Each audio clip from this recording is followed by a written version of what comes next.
Assalamualaikum warahmatullahi wabarakatuh. Ya, teman-teman semua, selamat datang kembali di mata kuliah fonologi dan fonetik.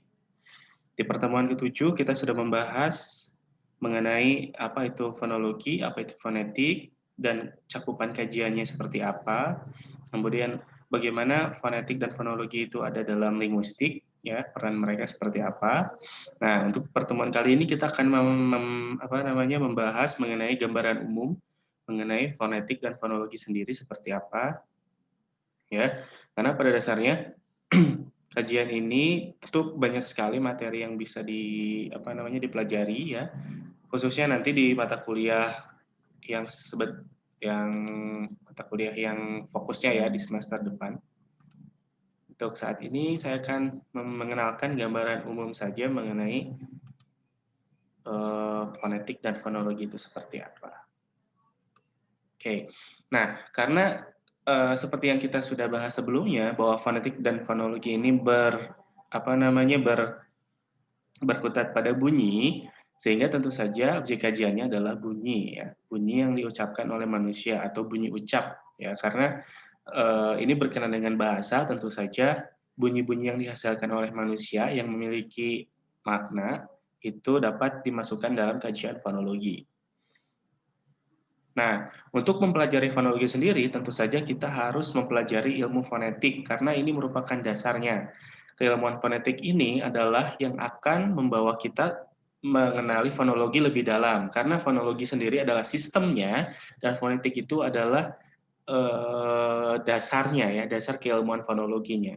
Jadi ketika nanti kita akan membahas mengenai bunyi-bunyi yang muncul dalam sebuah fenomena bahasa, tentu saja kita harus melihat fonetik-fonetik yang ada dalam bunyi-bunyi bahasa tersebut. Nah, sehingga kita harus mempelajari cakupan fonetik terlebih dahulu sebelum kita mempelajari fonologi secara jauh, ya, karena sudah berkenaan dengan sistem kalau fonologi. Nah, cakupan fonetik itu ada yang disebut dengan tahapan fisiologis, ada yang disebut dengan tahapan akustis, dan auditoris. Nah, cakupan fonetik ini adalah cakupan umum dalam kajian fonetik, ya. Kenapa? Karena ketika kita memproduksi sebuah bunyi, tentu ada tahapan-tahapan tertentu, ya. Nah, tahapan ini tidak termasuk ke dalam tahapan linguistiknya, ya, karena kalau misalkan tahapan penangkapan makna, kemudian tangkapan pengertian dari bunyi-bunyi dan sebagainya itu nanti akan berkutat di pemaknaan, ya, atau pragmatis, atau bahkan nanti lebih dalamnya lagi akan menyangkut ke dalam ranah neurolinguistik karena sudah berkenaan dengan persepsi otak dan sebagainya. Nah, untuk fonetik sendiri fokusnya itu ada pada fisiologis, akustis, dan auditoris. Nah, yang menjadi perhatian bentuk fisiologis itu adalah yang pertama, proses produksi bunyi bahasanya. Bagaimana proses bunyi ini diproduksi, kemudian alat-alat ucap apa saja yang bisa digunakan untuk memproduksi bunyi. Nah, itu di tahapan fisiologis. Jadi, fokus dari fonetik ini, ya, tahapan-tahapan fonetik ini bukan dari tahapan pembicara dan pendengar, ya, tapi tahapan prosesnya, proses bunyinya diproduksi gitu. Nah, selanjutnya kita lihat. Nah, ketika seorang pembicara, ya, ingin mengutarakan sesuatu, tentu dimulai dari otak dulu. Nah, ini ranahnya neurolinguistik ini. Otak. Tetapi nah, tahapan fisiologis ini muncul di fonetik. Jadi kalau tahapan otak sini ini tahapan neuro, ya. Jadi berpikir dulu apa yang ingin diutarakan. Nah, kemudian ini tahap akustisnya, dia mungkin bilang apa nih? Ini adalah gelombang udara di sini. Ada getaran, dari sini getaran bunyi, kemudian ada gelombang udara ke sini. Nah, didengar. Nah, ini auditoris, pendengaran ini. Nah, baru ke tahap ini lagi, pencernaan. Ini tahapan neurolinguistiknya. Baru ke ini tahapan linguistik, ya. Nah, jadi yang digarisbawahi untuk fonetik ini sendiri adalah di tahapan ini, ya, fisiologis, artinya ini tahapan pembentukan bunyinya seperti apa. Akustis, ini adalah gelombang udaranya. Nanti di sini nanti ada distorsi, kemudian ada vibrasi dan sebagainya ya. Kemudian baru ke sini auditoris, yaitu mendengarkan. Nah, itu. Jadi ini tahapan-tahapannya. Oke, selanjutnya. Nah, tahapan-tahapan yang tadi itu tentu saja memproduksi sebuah bunyi, ya kan? Nah, bunyi dalam fonetik itu disebut dengan bunyi segmental. Nah, bunyi segmental ini adalah satuan bahasa yang diabstraksi dari kesatuan wicara atau teks, ya. Dan biasanya berbentuk fonem. Fonem itu artinya bunyi terkecil, ya. Nah, fonem ini nanti akan menggabung ya dari fonem-fonem atau segmen-segmen itu bergabung jadi sebuah bunyi kata ya. Jadi satu satuan bunyi yang memiliki makna. Misalkan ada kata ini, nah, seri roti ini disegmentasikan menjadi S A R I R O T I. Nah, ini bunyi segmen. Bunyi S, bunyi A, bunyi R, bunyi I, bunyi R, bunyi O, bunyi T, bunyi I. Ini sebutnya segmentasi. Nah, dalam tataran fonetik ini segmennya hanya bunyi saja ya. Jadi pada dasarnya untuk fonetik ini tidak mendalam langsung ke sebuah pemaknaan bunyi ya, enggak ya. Jadi hanya segmentasinya saja. Dari sini berawal dari berawal dasar ini, kemudian nanti akan diabstraksi lagi menjadi sebuah bentuk fonetis atau sistem.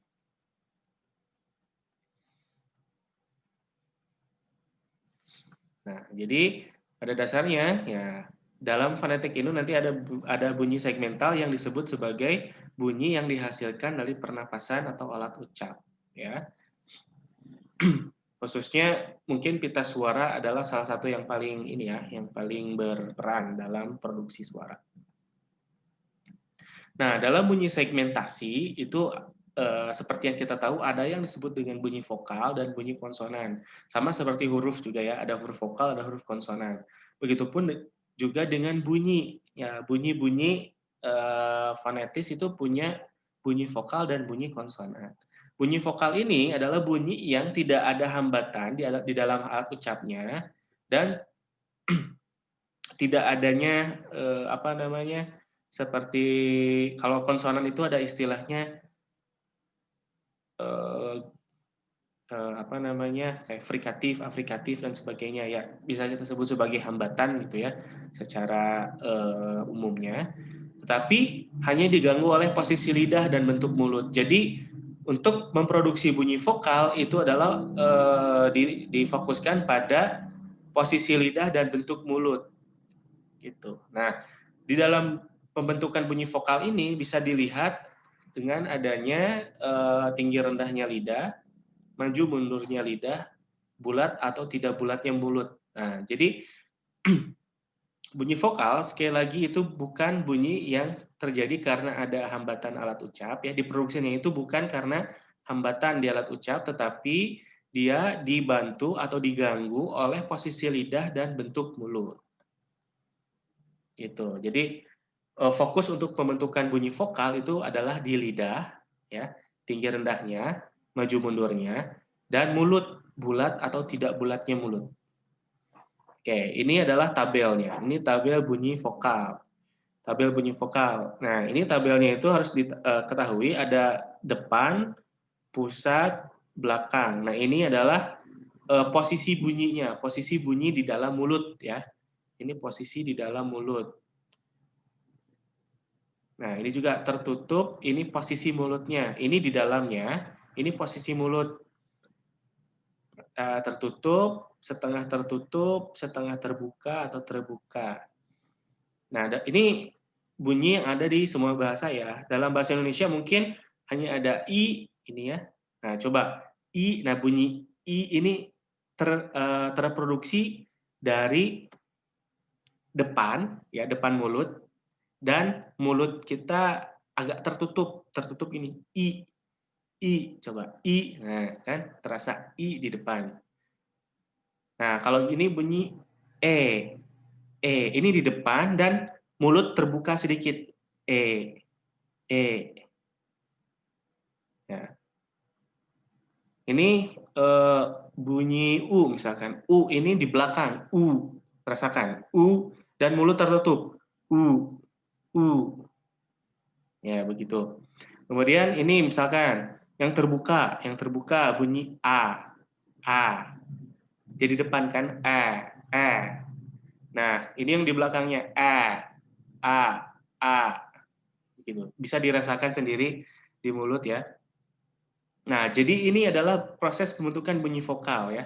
Kalau dilihat di bagannya ini seperti ini. Ya, teman-teman bisa coba sendiri di rumah ya bagaimana memproduksi bunyi vokal. Kalau yang lain-lain ini sepertinya ada di bahasa lain ya. Kalau di bahasa Indonesia mungkin ada huruf bunyi I, E, ini ini ini ya, ini A. Nah, teman-teman bisa coba sendiri ya. Nah, kemudian konsonan. Nah, setelah bunyi vokal itu bunyi konsonan. Bunyi konsonan ini adalah bunyi yang paling banyak ya diproduksi oleh mulut kita, oleh organ kita ya. Nah, kalau bunyi konsonan ini terjadi karena adanya halangan atau hambatan aliran udara pada alat ucap tertentu dalam rongga mulut atau hidung. Nah, untuk konsonan ini diproduksi oleh mulut dan hidung ya. Karena ada beberapa bentuk bunyi dalam bunyi konsonan. Nah, ada tiga tempat ya di mana bunyi konsonan ini bisa diproduksi. Yang pertama itu adalah pita suara. Pita suara ini menunjukkan apakah bunyi konsonan itu bersuara atau tidak bersuara. Artinya ada yang kuat bunyinya, ada yang tidak, ada yang sedikit lemah gitu. Kalau istilah dalam teorinya itu adalah voice dan voiceless. Teman-teman bisa cek di bukunya Peter Roach atau bukunya beberapa penulis fonologi ya, buku-buku fonologi. Kemudian mekanisme artikulasi. Nah, ini dari artikulatorinya. Ya, kemudian manner of articulation artinya gangguannya. Ada gangguan ketika kita berbicara atau mengucapkan satu bunyi, itu pasti ada gangguan ya. Gangguan di situ bukan mengganggu, artinya bukan mengganggu jadi kita tidak bersuara, tetapi membuat kita mengeluarkan bunyi tersebut dengan gangguan itu. Oke, kita lihat. Nah, ini tabelnya ya. Nah, ini place of articulation. Ini nih, mekanisme artikulasi. Ini tempat artikulasi, ini cara artikulasinya. Ya. Jadi tempat artikulasinya itu ada yang disebut dengan bilabial, labiodental, apikodental, laminoalveolar ini laminopalatal, ini dorsovelar, ini faringal, dan yang terakhir glotal ya. Nah, ini cara artikulasinya ada dengan hambatan, ada geseran, paduan, sengau, getaran, sampingan, hampiran. Nah, ini adalah bunyi-bunyinya. Nah, misalkan bunyi bilabial dengan hambat. Itu adalah bunyi konsonan P dan B. Nah, yang dibacanya P dan B. P, B. Ya. Kemudian ada yang lamina alveolar. Lamino alveolar. Ini bunyi D, D. Ya. Kalau bilabial artinya bibir ya. Ini dua bibir. Jadi bunyinya itu dihambat dari udara, dihambat di mulut, B, B, gitu. Dihambat, B, B, B. Ini dikeluarkan dari cakupan mulut ini, B, B. Bilabial, bi itu dua, labial itu bibir ya. Jadi dua bibir gini, B, B, B. Tuh. Nah, kalau lamina alveolar ini dia di depan langit-langit mulut, di belakang gigi itu ada langit-langit mulut yang paling depan. Itu disebutnya alveolar, itu membentuk bunyi t, d, t, d. Jadi lidah itu menempel ke ujung langit-langit mulut itu yang dekat gigi. Deh, deh, deh, deh. Begitu. Ya, kemudian yang geseran ini labiodental ya. Ini gigi, dental itu gigi, labio itu bibir. Dia menempel gigi dan bibir bawah. Af. Nah, ini af. Af ini pita suara kita bersuara ya. Af voicingnya. Af. Af. Ini lebih banyak getarannya. Ya. Nah, ini lamina veolar. Ini geseran. As. Nah, ini bunyinya dari bagian langit-langit mulut tadi. Tapi dia diproduksi artikulasinya caranya dengan geseran. Ya, kemudian ini sengawan. Sengawan ini nasal, bunyi hidung. Ini mencangkup, jadi bila-bila mulutnya nempel, tapi bunyinya dari hidung. En, en. Nah, enan itu dari alveolar tadi ya, di belakang gigi sedikit. Ya, kalau ini velar, Nah, kalau velar itu di ujung sini, jadi langit-langit mulut yang belakang. Velar, Sama seperti ini. Ke, ge, ke, ge, ke, ge. Tapi ini caranya kalau ke dan ge itu caranya dengan hambatan ya. Kalau sengawan ini di belakang, di dorsovelar, tapi bunyinya di ini di hidung, gitu. Nah, nanti teman-teman bisa coba sendiri praktekkan di rumah bunyi-bunyi ini. Bisa sambil dibaca di modulnya bagaimana cara menggunakan mengetahui tempat artikulatorinya di mana gitu ya. Nah, seperti ini. Nah, ini tadi. Nah, ini nih alveolar di sini. Seperti tadi bunyi apa? Deh, deh. Nah, di sini. Ya, deh, deh. Nah, ini labial, bilabial, beh di bibir ini. Kalau suara glotis, nah ini suara glotis ini cukup unik ya. Ini biasanya adalah bunyi suara yang hilang, seperti kata tidak. K-nya itu hilang, disebutnya bunyi glotal. Tidak. Bapak. Padahal itu bapak. Tapi karena glotal, ke-nya jadi bapak. Tidak. Itu bunyi glotal. Di sini bunyinya. Jadi hilang di tenggorokan sini. Kalau paring, nah paring hanya di sini. Paring contohnya. Faringal. Bunyi yang tembus saja langsung tanpa ada halangan. H, H. Itu bunyinya H, H. Gitu ya. Itu bunyi faringal. Nah, nanti teman-teman bisa dicoba sendiri untuk bunyi-bunyi yang dihasilkan oleh artikulatori atau artikulasi mulut kita.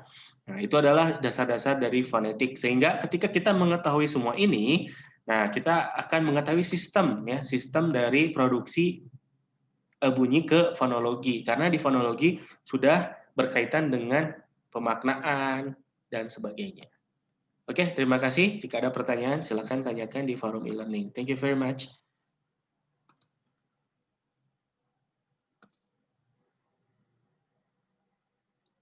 Oke, jika ada pertanyaan sekali lagi, silakan di forum e-learning. Assalamualaikum warahmatullahi wabarakatuh.